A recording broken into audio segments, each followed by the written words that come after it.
أعوذ بالله من الشيطان الرجيم.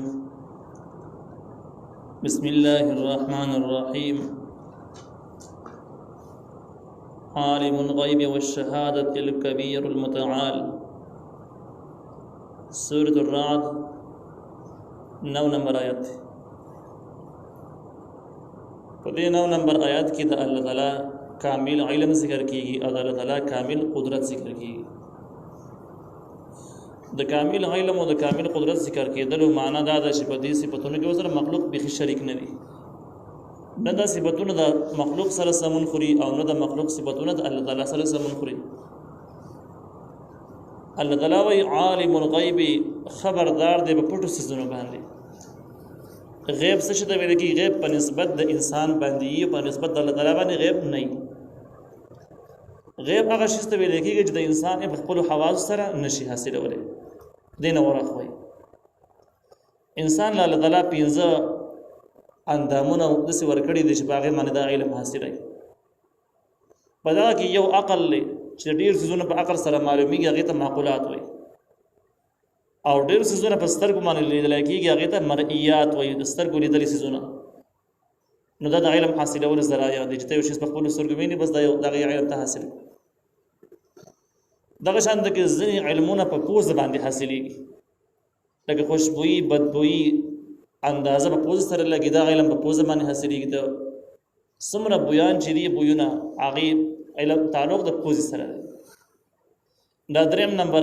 حس شو. 4 نمبر جبه ده. ذایقې چې څومره دي دا په جبه سره معلومیږي، خوږ طریق او طریق او هر نمونه څومره خوندونه چې دي په جبه سره معلومیږي. او اخیرنه چې کوم دی هغه قوت اللامسه دی. انسان په جسم باندې د کوم پوستکی راخور دی، پر پوستکی قدرتي او نظام موجود دی چې هغه نظام د سیده چې کړه د پوستکی سره یو شی ټچ شي، دا پوستکی احساس کوي چې دا ګرم دی، دا یخ دی، دا کلک دی، دا نرم دی. د احساس انسان ته کیږي، دغه ته قوت اللامسه ویل کیږي.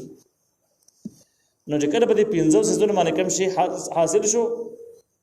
نو هغه محسوسات شو. او چې دې 15 حواسونه ورخوي، هغه ته غیب ویل کیږي. دا حواسونه ورخوي شو، دا به غیب شو. غیب په نسبت د انسان باندې چې د حواس سره نه حاصلېږي، خو په نسبت د الله تعالی باندې غیب نه. هر شی الله ته حاضر یو شانتي، پټ پناه د یو شانتي کی پناه چې کوم د په نسبت د انسان باندې راځي. الله تعالی وی عالم الغیب، خبردار دی په پټو سيزونو باندې، هغه چې په نسبت د انسان باندې واغلي او غیبي. والشهادت په ښکارا سيزونو باندې. شهادت هغه شذون ته ویل کېږي چې کوم په حواس باندې حاصلېږي. نو د حواسو حاصلېدونکو شذونه او هغه د حواسونو ورخوي، الله تعالی په نسبت یو حیثیت لري. الکبیر اللوی دی، المتعال چت. کبیر لوی ذات ویل کېږي. د الله تعالی صفات د مخلوق د صفاتو نه ډیر زیات اوچت، مخلوق د صفاتو سره برابر نه دي. او دغه څنګه کې المتعال اوچت دی، د مخلوق صفات د الله تعالی سره به قسم نه خوري. تفسیر مالک القرآن وی مشرکان چې د الله تعالی لوی ازلی صفات منل، د سه منل چې الله تعالی اوچت دی، متعال د سه منل. لیکن مزمت کې دوی خطا بدی کیو چې زیب زمن الله تعالی صفات مخلوق له ثابتول، او زیب زمن الله تعالی په مخلوق باندې قیاس کاو. الله تعالی د لپاره جسمیت، مکان، جهت دی ورله ثابتول، اولاد ورله ثابتول. نو دغه دعوی د دعوونه معلومیږي چې په انسان باندې قیاس کاو. نو دې ځکه الله تعالی وایي الکبیر المتعال. د دې خبرو الله تعالی ډیر لوی دی او ډیر اوچت دی. دا خبره د الله تعالی سره سمون نه خوري. سواء منکم من اسر القول ومن جهر به. دا الله تعالی د ازلی علم تفصیل دی چې الله تعالی علم څنګه علم دی، څنګه په خبر په پټو سيزونو ښکار سيزونو باندې یو شان پويږي. نو الله تعالی وایي سواء منکم، برابر دی پتا سو کی من هغه سو اسر القول چې پټه کې وینا. سر اصرار پټول ته ویل کېږي، او اسرار چې کوم دی سر د هغه وینا ته ویل کېږي چې کوم سړی د څه انداز باندې خبره وکړي، صرف ځان ته اوري، بل ته نه اوري، صرف خپل ځان ته اوري. نو دغه اسر القول پټه وینا دغه ته ویل کېږي. او د دې په مقابل کې جهر راځي. جهر دې ته ویل کېږي چې د څه وینا ته بل ته اوري، ته بل کس ته اورج دی و د جهر شو. نو که سړی داسې پټه خبره کوي چې صرف ځان ته اوري اما الله یو شان پیژني او که سړی بل ته خبره کوي اما الله تعالی د دوړه خبري ځان ته کوونکی او بل ته کوونکی یو شان دی الله تعالی پوهیږي ومن هو مستخف بالليل او هغه څوک چې پټېدونکی په شپه کې تور شپه کې پټ چرته په تیاره کې بس شي کې ځان غلی کړی دی او ناست دی نو دغه سړی وصارب بالنهار هغه سړی چې به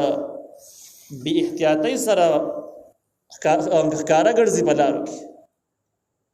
صارب هغه چاته ویل کېږي چې هېڅ یره او خطر د چا نه او په کوله او لاره باندې روان وي ښه بډاګه باندې نو وصارب هغه چې ښکاره ګرځېدونکی دی په ازادۍ سره بالنهار د ورځې یو سړی بس روډ باندې روان دی په رڼا ورځ باندې ښکاره په ښکاره هېڅ یره خطرې نشته او هغه سړی چې په توره تیاره کې په یو څیز کې ځان غلی کړی دی پټ ناست دا دواړه کسان چې د الله تعالی په نظم باندې یو شان الله ته معلوم دي په پوره تفصیل او پوره احوالو سره الله تعالی ته یو شان معلوم دي خو بغیر د انسان نه چې انسان اتیاري والا کس یې نه په تیاره کې پیژنیم نه په تیاره کې د هغې اندازه نشي لګولی چې څومره لوړ دی څوک دی څه صفات لري رنګ یې څنګه دی داسې پې نه پوهېږي نو د الله تعالی علم ډېر بدل شو د مخلوق د علم له د انسان دپاره معاقبات من بین یدیه پرله پسې راتلونکي جماعتونه د فرشتو دي من بین یدیه مخکې له دنه او من خلفه وروسته نه معاقبات چې کوم دی دره معاقبتون جمع معاقبه هغه جماعت ته ویل کېږي چې پرله پسې راځي پرله پسې مطلب دا یو جماعت راشي چې هغه رخصتېږي بل له ورسي هغه چې څنګه رخصتېږي بل له ورسېږي دې ته معاقبه ویل کېږي د دې معاقبت ټکي نه معلومیږي چې انسان باندې کوم فرشتې مقرر دي دا فرشتې بدلیږي او دا لږې نه دا ډېرې دي جماعت دی یو ته دا معلومه شوه چې جماعت دی دویمه دا ده چې دا بدلیږي مستقل ډیوټۍ معنی نه دي دا ځي راځي دا ټکي د معاقبت نه معاقبه نه هم معلومیږي لفظي معنی نه او د دې وضاحت بیا په بخاري شریف کې په یو روایت کې هم دی چې په هغې کې نبي علیه السلام فرمایي چې کومې فرشتې په انسان باندې مقرر دي نو د دې فرشتو ډیوټیانې سحر او مازدیګر بدلیږي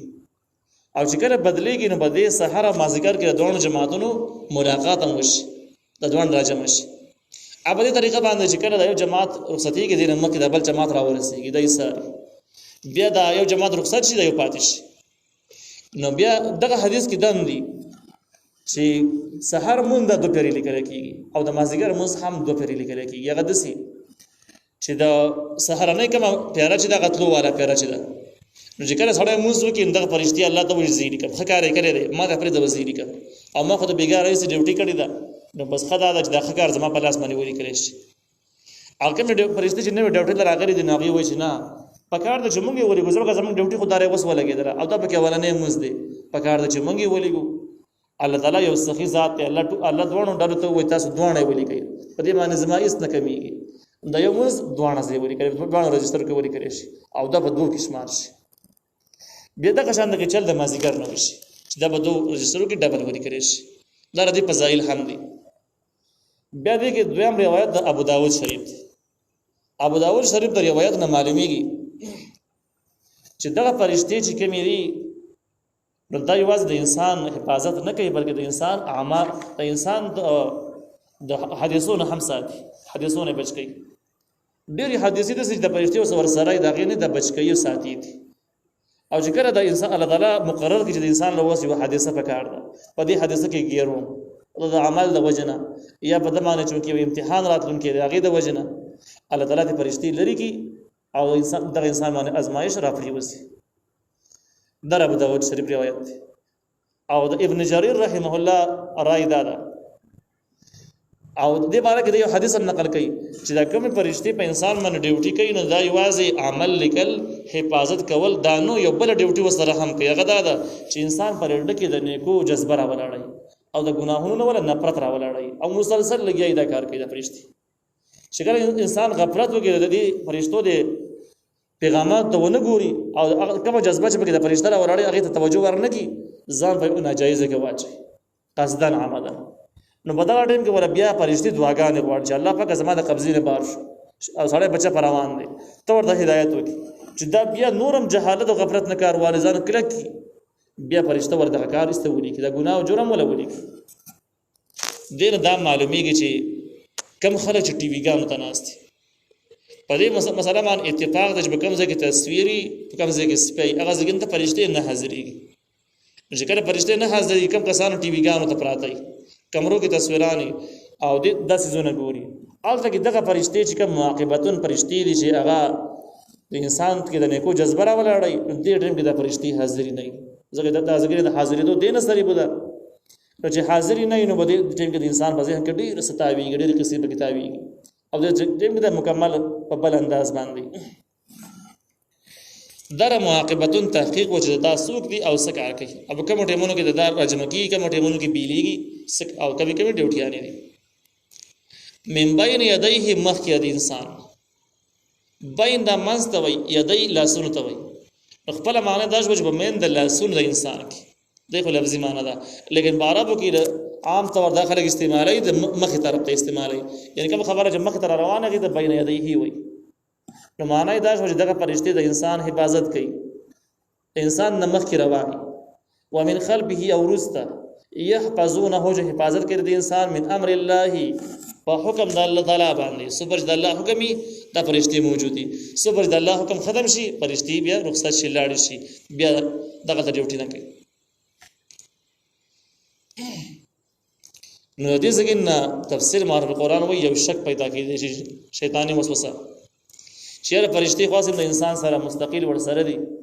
او د عذابونو نه او د مصیبتونو نه بچ کی اوس خو جسد خو خې نه کوي ځکه چې اسې عذاب د باندې نشي راځي فرشتي دي ساتي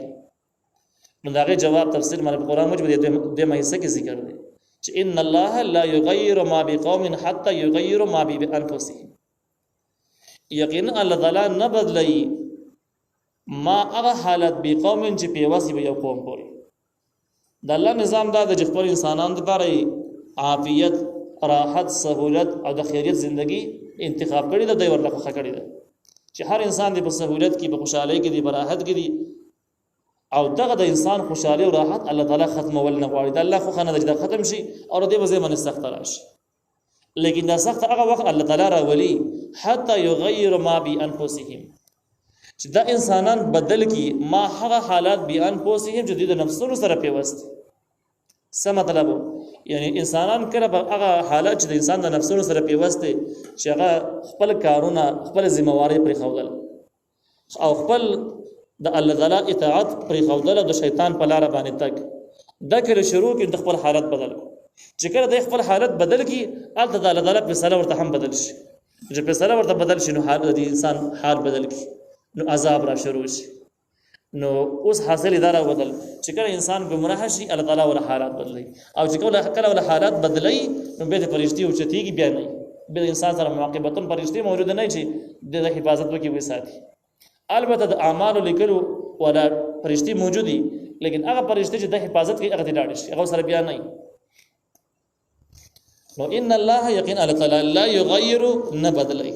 ما هغه حالات بقوم چې په واسطه یو قوم سره دینه مراد انسانانو حالات دي حتی یغیر تدریج د انسانان بدل کی ما هغه حالات به انفسهم د نفسونو سره متعلق دي د نفسونو سره په واسطه یعنی خپل صلاحیتونه غلط استعمالول د خپل حالت بدلول دي کوم کس خپل صلاحیتونه غلط استعمال خپل حالت بدل کو چې کله حالت بدل کو الله تعالی ته سری بدل کی تفسیر معرفت قرآن وایي د ځکه کې د خلکو یو غلط فهمي موجوده ده هغه دا چې د دې آیت معنی او مطلب هغه د سره واسي چې الله تعالی نه بدلای هغه حالات د قوم سره په واسطه تر دې چې دی بدل کې بخبر ځانونو باندې خپل لاسونو باندې وایي د دې مطلب او معنی دا ده چې الله تعالی د انسانانو باندې حالت نه راولي خیر انقلاب خجوندون الله تعالی انسان ته نه بنصیب کوي تر څو پر د انسان ورله خواري نه کړي وي د سیمانه شي نو دا مضمون د څه شي لکه من جاهد فينا لنهدينه سبلنا څوک زمون طرف ته خواري کوشش شروع کړي الله وي رضا خپل لارې په خپل بیا خیم دې سره راځه